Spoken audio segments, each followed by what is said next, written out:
Hi guys, welcome back to my channel. In today's video I'm going to be filming my winter TBR, so all the books that I want to get to in winter. We have quite a few, but I'm making very good leeway with my physical TBR. We've actually only got 3 books left on my physical TBR. It's currently November, so I might get to one of these before the start of winter, but probably not, because I am currently reading Babel, and I fear this is going to take a long time to read. I feel like I'm reading like 1 page every 5 minutes. I wouldn't hold myself to reading any more of these books, so I am going to put them all on my winter TBR because I'd like to start fresh in a new year with books that I haven't got from the last year.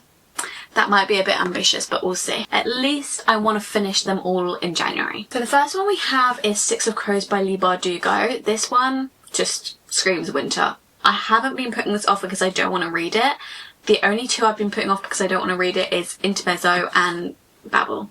So this one I haven't been putting off because I don't want to read it. I've just been putting it off because I feel like I need to read this in winter, and I got it last winter and I didn't get round to it, so I've been waiting for winter to come around again. So I definitely want to get to this one. I think this one just follows 6 bandits, I guess, and they like join together to do a heist. Criminal prodigy Kaz Brecker has been offered a chance at a deadly heist, break into the Ice Court, a military stronghold that has never been breached, and retrieve a hostage whose knowledge could change Grecian magic forever. 6 dangerous outcasts, one impossible heist together. They might just be unstoppable if they don't kill each other first.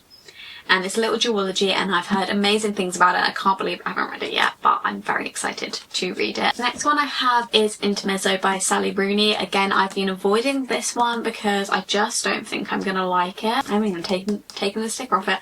I just don't think I'm gonna like it. A lot of Sally Rooney books haven't been for me. The only one I've ever loved is Normal People, but I gave Normal People 5 stars. How is there no other book that is gonna live up to Normal People? Like, I am obsessed with Normal People, but I just haven't found any of her books since that I've absolutely loved.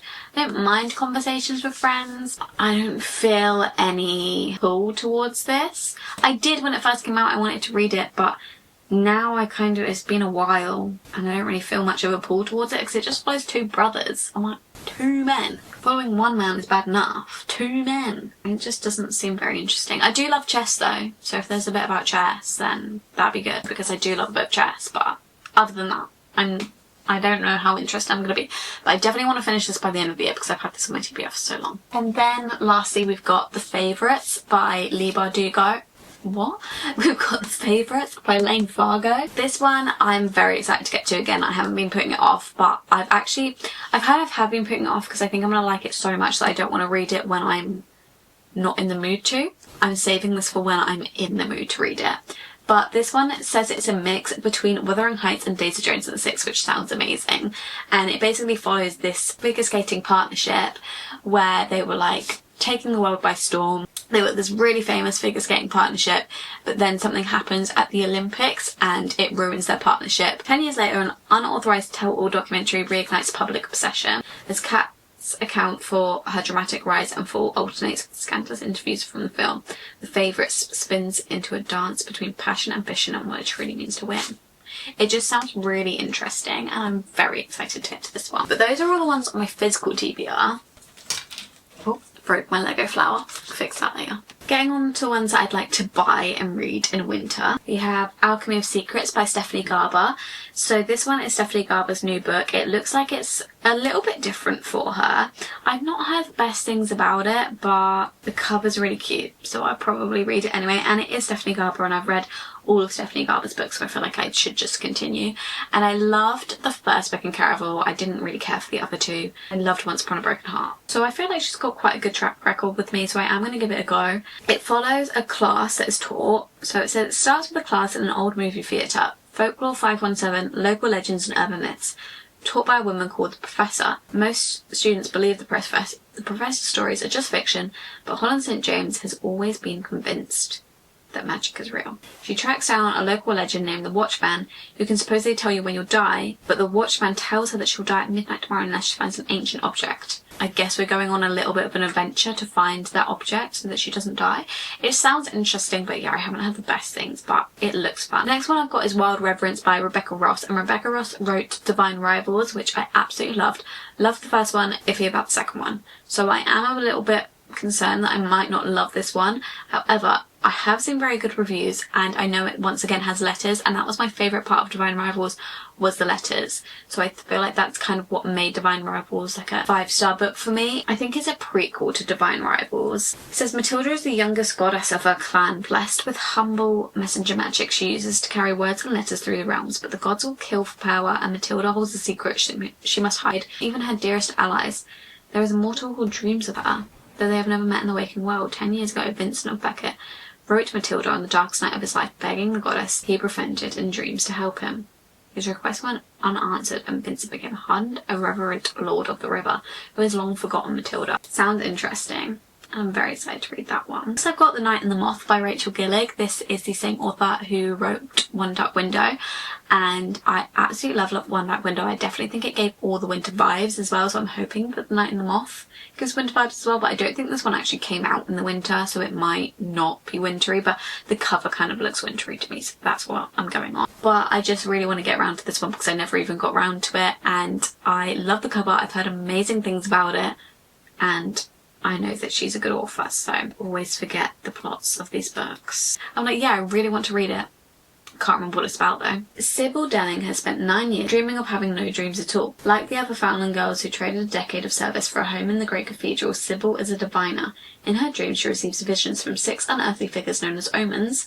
From them she can predict terrible things before they occur, and lords and common folks alike travel across the kingdom of Trolls, windswept moors, to learn their futures by her dreams. A mysterious knight arrives at the castle, rude, heretical, and devilishly handsome. The knight Roderick.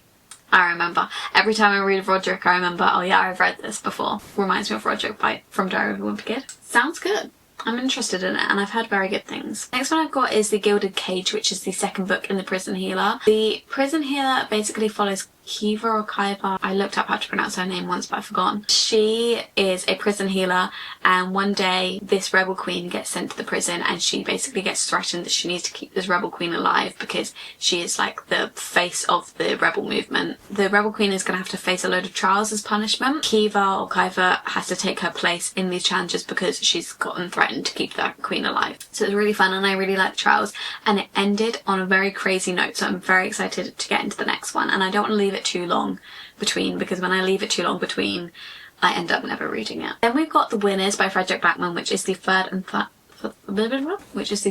final book in the Beartown series. I love the Beartown series. It's taken me so long to get onto the second one from the first one. So I read the first one last year, and I read the second one like literally maybe a month ago. It's really been taking me a long time to get through that series, and I don't want to leave it too long between the second and the third one again. So the only reason I did that is because I couldn't ever find the second one in any bookshops. I want to not leave it so long between the second and the third, so I want to get to that one very soon. And Beartown basically follows this town which only is famous for hockey. That's their whole thing, that's their whole life. All anyone cares about in this town is hockey.